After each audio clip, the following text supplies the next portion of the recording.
As a companion piece to Coldblooded, these are just some additional episodes to give you a greater insight into the crimes and lives of Private Karl Hulten, alias Ricky Allen, and Elizabeth Baker, alias Georgina Grayson. The regular episodes of Murder Mile return at the end of January, with possibly a little surprise in between. Until then, thank you, Merry Christmas, and Happy New Year. Okie dokie, folks. So let's do Elizabeth's second statement. This is she came in the same day, so it's 11th of October again. It's the same day. It's immediately afterwards. She's already spoken to Harry Kimber. Harry Kimber said, "You've got to go into the police station and tell them everything." So this is a couple of hours later.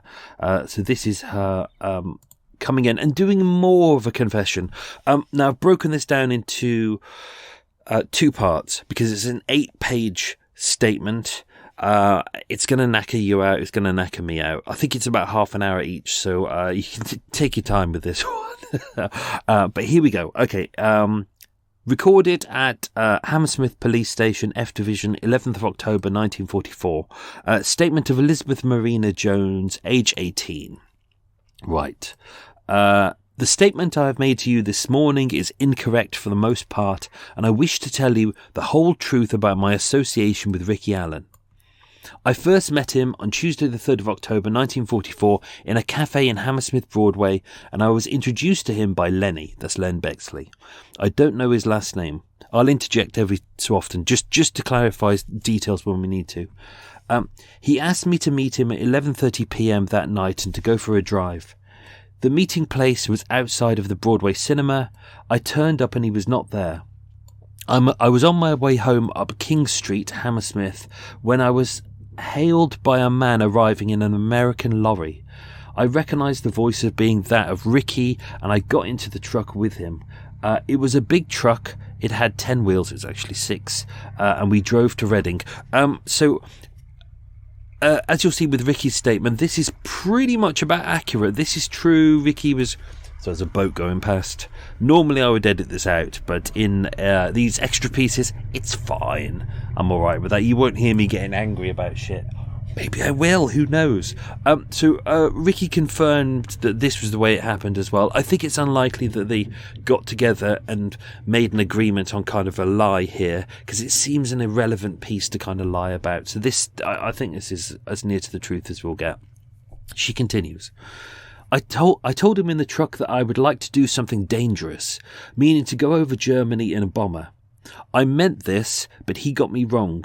He then told me that He then told me what he was doing and showed me a gun which he pulled out from the inside of his pocket, or it might have been hooked to his trousers. He went on to say that he had killed a number of people in Chicago with a gun. He told me that he had done a lot of it over here. I then asked him why he was not with his unit. He was dressed in an officer's uniform, and he replied, "My unit is in Holland." They weren't. They were in Reading. When he got to Reading, actually, some of his unit were actually at the D-Day landings because that had taken place. Some had gone to Holland, so she's slightly right. When we got to Reading, he drove around the town and we started backwards towards London at about 2 o'clock. That'd be in the morning.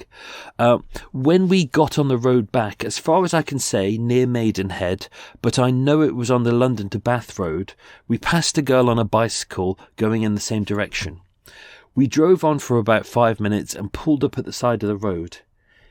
He got out and waited for the girl on the bicycle to come along.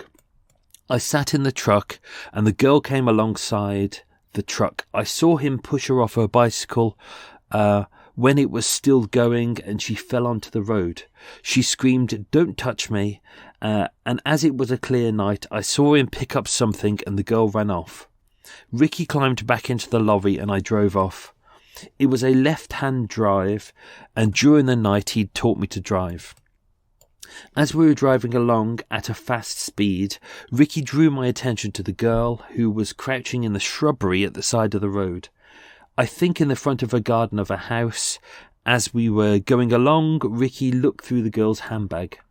Let me just go to the next page, page 2. Oh, come on, page 2, where are you, you bugger? All right, There we go, page 2. Bear with. As we were driving along, Ricky climbed over me and took over the wheel. He asked me to look through the bag. I saw inside was a book and half of a clothing coupon, about 9 shillings in money, and letters and photographs. It was a big bag with a small handbag inside. I also saw in it was sanitary towels, a face towel, soap and a flannel. I'm not sure, but I believe there were some pyjamas in it too.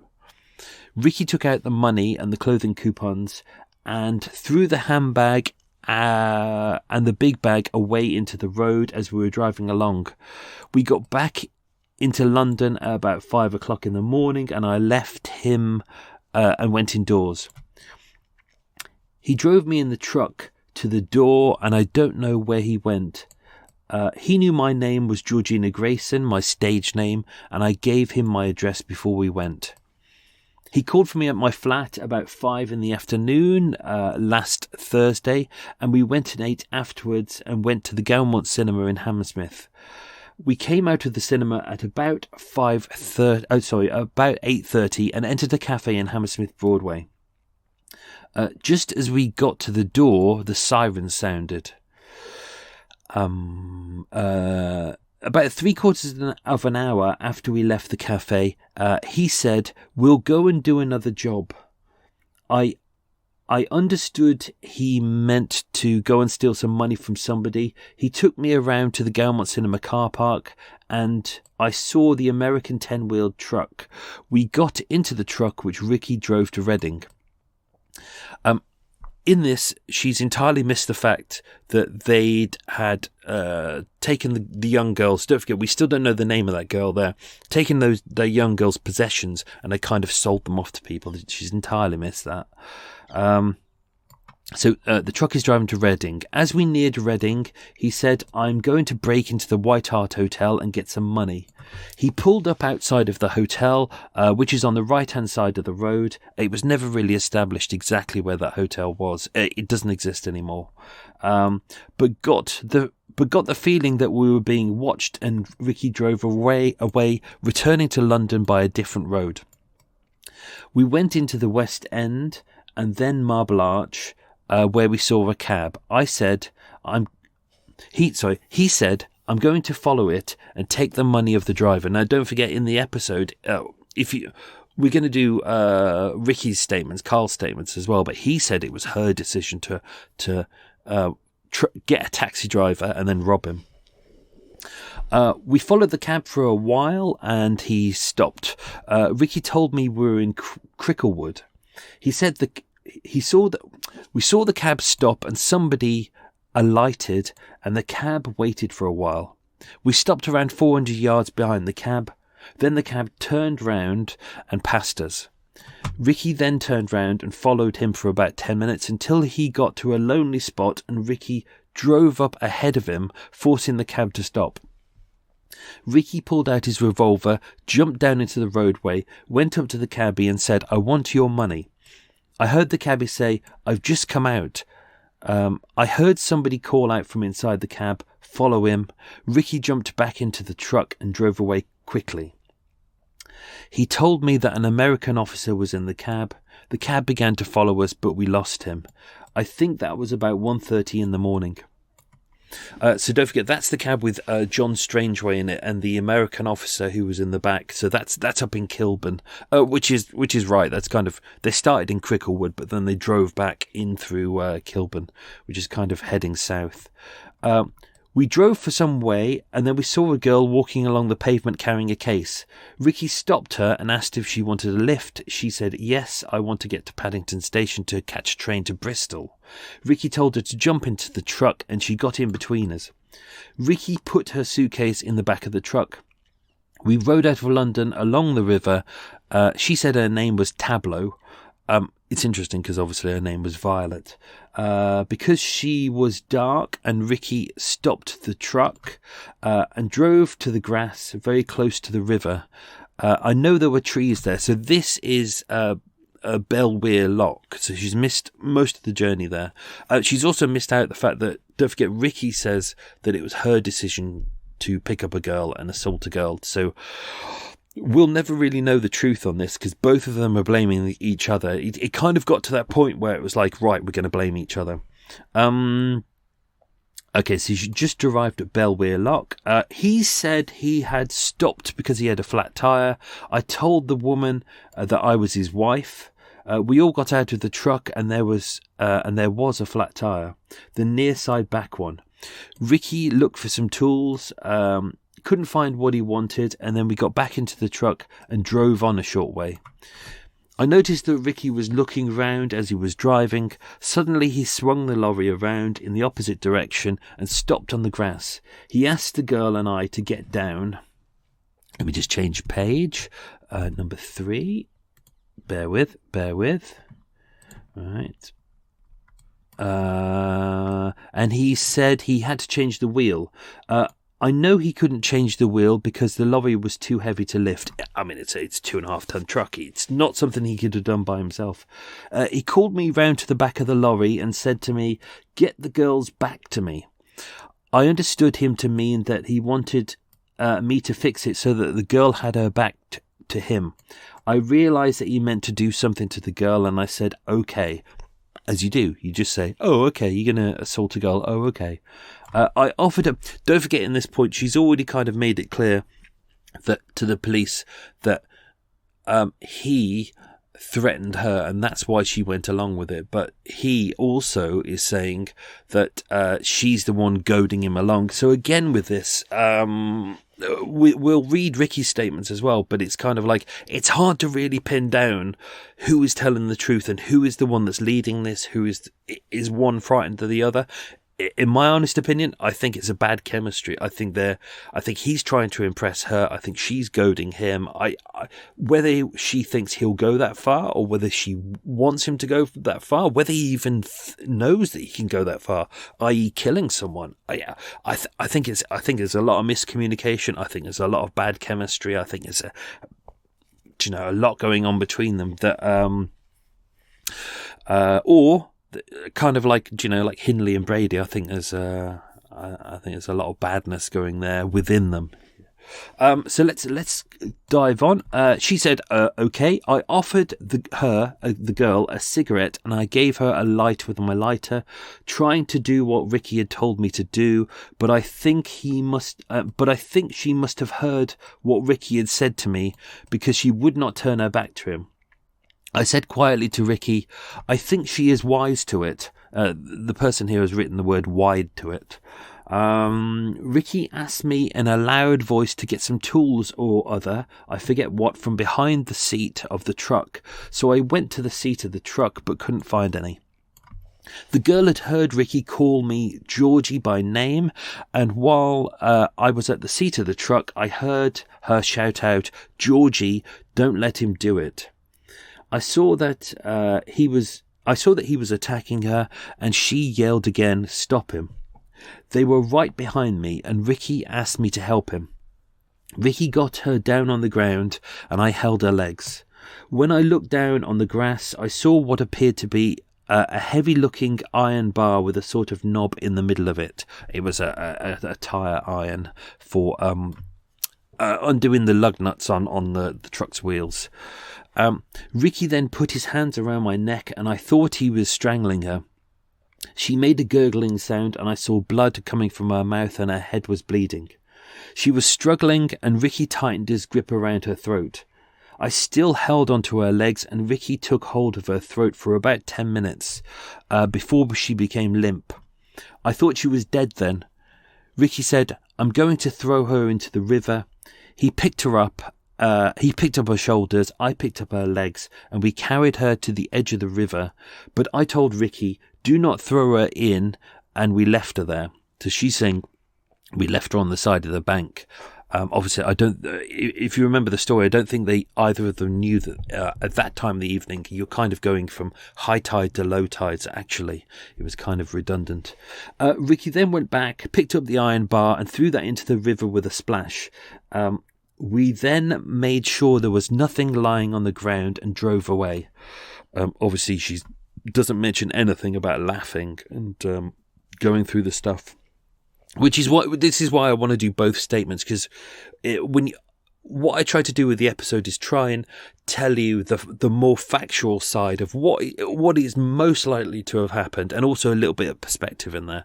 But with these statements, this is kind of their own personal version, which is why you should never wholeheartedly believe a statement, because it's not going to be 100% true. Let me just have a swig of water. Normally I don't do this much talking, but here we go. This is page 3. We'll do one more page, then we'll take a break. I think you deserve one. Oh, right. Before we drove away... Oh, I can't even say the words. Before we drove away, Ricky told me to search her pockets, and I found about 6 shillings in her coat pocket, which I gave to Ricky. I looked in the girl's handbag, which had been left on the seat as we drove along. After only finding papers and photographs, Ricky threw them away out of the truck window. The handbag is in my flat at the moment. It is in the wardrobe. Did she keep it there because she wanted it as a souvenir, or did she keep it there because she wanted it to implicate Ricky?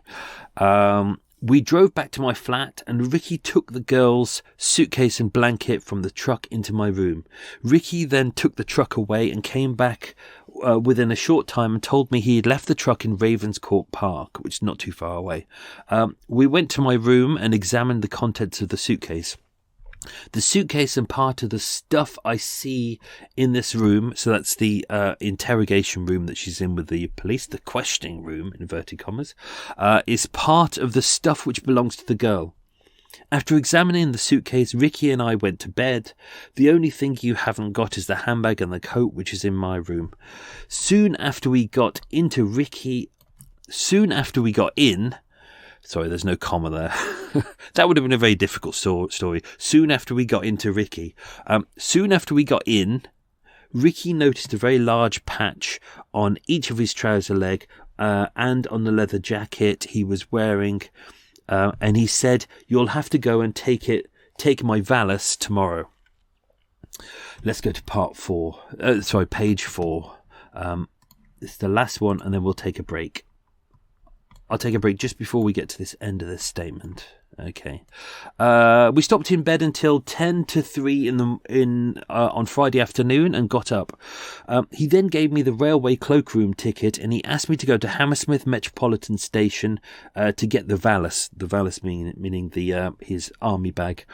I did as he asked me to do and brought back the valise. He took out a pair of trousers out of the valise and put the blood-stained trousers back in their place.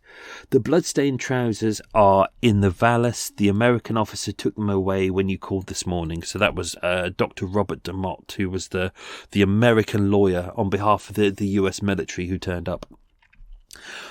He, i.e. Ricky, went out at 4:30 p.m. and promised to call me at about 6 o'clock. He didn't come, and I stayed in. At about 11:30 p.m. I heard a whistle coming from the street outside, and I went down to the street door because I recognised it was Ricky's whistle. This was an arrangement we had made previously. He had come indoors and then said, "Come on, let's go and get a taxi." I knew the meaning behind his words, that he wanted to go with me to rob a taxi cab driver. Okay, so this is leading up to the murder of George Heath. Now, what I did with the episode, the George Heath episode, was I kind of told it all from his perspective, Heath's perspective, because I wanted it to be his story. But what that meant is I couldn't tell you how Georgie saw it and how Ricky saw it. I'm using their aliases now, but that's what we're going to see here is kind of their perspective of it. We walked along Hammersmith Road and stood in a shop doorway opposite Cadby Hall. So that is on Hammersmith Road and the corner of Munsden Street. If you're a Patreon subscriber, I've uploaded photographs of that corner. I also did a little video as well. It's on TikTok. You can have a look at that. After about 10 minutes, a grey Ford car approached us very slowly, like a taxi cab.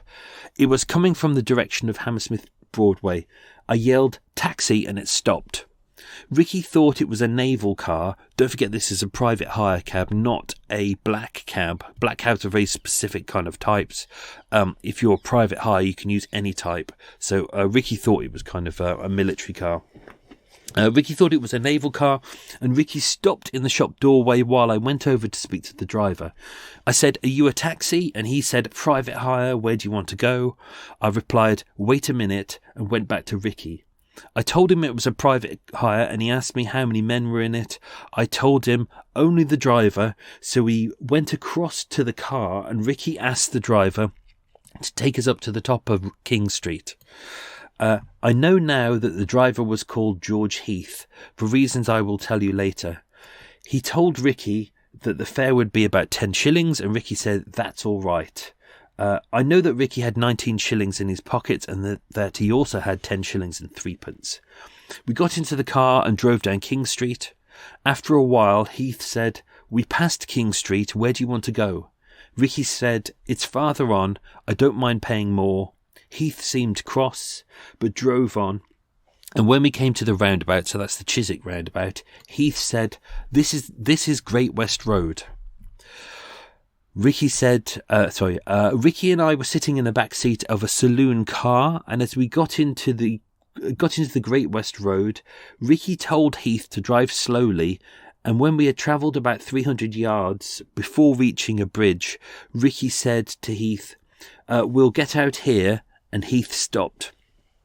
Just as we were passing the roundabout, I heard a click and saw that Ricky had his automatic, that's his pistol, in his right hand. I realised that Ricky was going to frighten the driver with his gun and to take his money because we had passed my house on the way. So, I think we need a break. I'm going to stop it here. Immediately after this, I'm going to upload part 2. So you can listen to part 2. 20-minute chunks. I think that's enough, isn't it? Otherwise, cause my throat is about to die and I think I need a cup of tea. So come back for that part 2 and we'll finish the second part of Elizabeth's statements. Thank you for supporting the show, folks. Stay safe. Lots of love. Bye-bye.